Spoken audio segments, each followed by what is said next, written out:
तिरंगा मार्च के माध्यम से आप सब होमगार्ड के 90,000 जवान और उनके परिवारों का प्रतिनिधित्व करने के लिए आज यहां पर उपस्थित हुए हैं।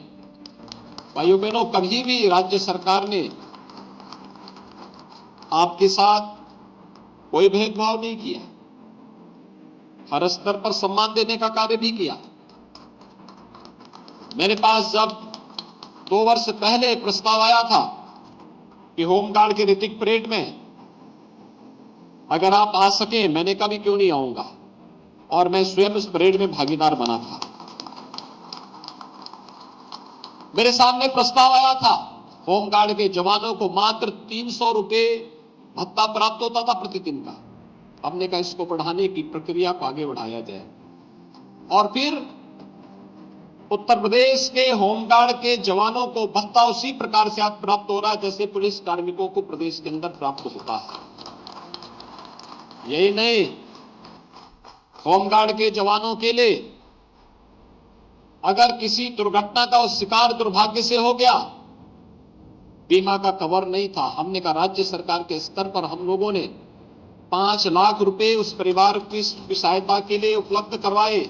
और मुझे प्रसन्नता है कि जब से व्यवस्था हुई, यद्यपि हर व्यक्ति की मौत दुर्भाग्यपूर्ण होती है, लेकिन शासन के स्तर पर क्या सहयोग हो सकता है। 800 से अधिक होमगार्ड्स के परिजनों को इस प्रकार की सहायता 5 लाख रुपए प्रति परिवार सहायता की भी व्यवस्था राज्य सरकार के द्वारा अनुबंध सहायता की परिवारों को इस दौरान प्राप्त होती है। प्रदेश के अंदर बीमा का कवर देने का हो या फिर समय समय पर प्राप्त होने वाली अन्य सुविधाएं, राज्य सरकार इन सब के साथ जुड़ी हुई है। लोग बहुत बार बोलते थे कि होमगार्ड के जवानों का अब उपयोगिता नहीं। मैंने कहा भी उपयोगिता क्यों नहीं है, वे जमीन से जुड़े हुए हैं, उनकी उपयोगिता हमें प्रस्तुत करनी पड़ेगी। ट्रैफिक की व्यवस्था के साथ उनका योगदान हम ले सकते हैं। हम विभिन्न आयोजनों में, पर्व और त्योहारों में उनका उपयोग कर सकते हैं।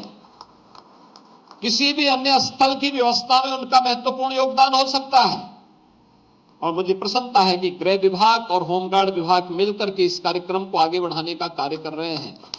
आज आपका ये प्रदर्शन इस बात का समर्थन भी करता है। मैं आज के इस अवसर पर आजादी के अमृत महोत्सव कार्यक्रम के साथ हम सब जुड़े हुए हैं। इस तिरंगा मार्च के अवसर पर उत्तर प्रदेश होमगार्ड विभाग को हृदय से धन्यवाद देता हूं। आजादी के अमृत महोत्सव कार्यक्रम की आप सबको शुभकामनाएं देता हूं, विश्वास व्यक्त करता हूं कि हम सब जीवन के प्रत्येक क्षेत्र में जाकर के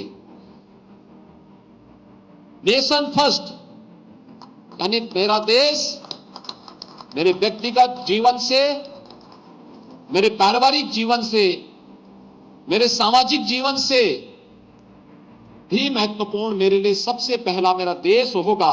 इस भाव के साथ जब हम कार्य करेंगे तो राष्ट्र प्रमुख प्रथम के इस भाव के साथ हम सबको जोड़ करके हम काम करेंगे, अपने अपने क्षेत्र में ईमानदारी के साथ कार्य करेंगे, तो कोई कारण नहीं कि आगामी 25 वर्षों की अमृतकाल की जो कार्य योजना प्रधानमंत्री मोदी जी ने हम सबके सामने प्रस्तुत की है, इस 25 वर्ष के कालखंड में हमारा भारत दुनिया की सबसे बड़ी ताकत बनकर के उभरेगा।